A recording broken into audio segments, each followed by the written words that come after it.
minsan talaga guys, sa hirap ng buhay, kahit pagod ka sa trabaho, kailangan mo talagang mag-extra income, magtrabaho sa iba katulad niyan. Kasi ganyan talagang buhay pag isa kang mahirap at kunti lang yung sahod mo, so kailangan talaga mag-extra income para makapag-ipon.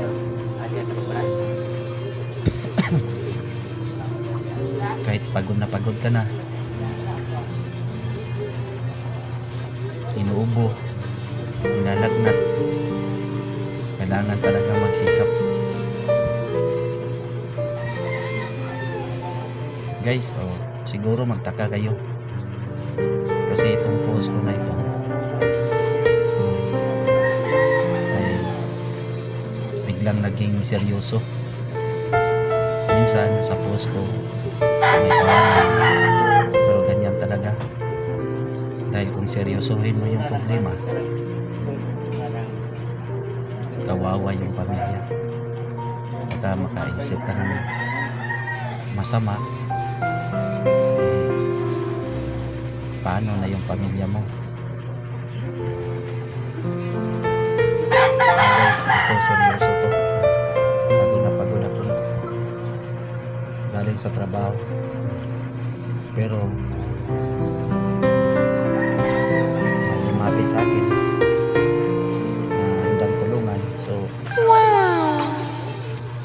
para naman na mayroon akong extra income, pambili ng bigas. So ayun, trabaho ko kahit inuubo. Pasensya na guys, matindi na talaga ang pangangailangan.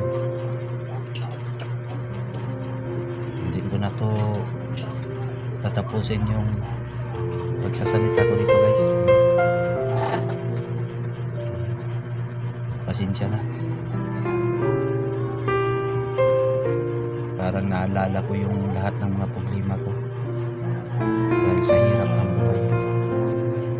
Sige guys, pasensya na kayo.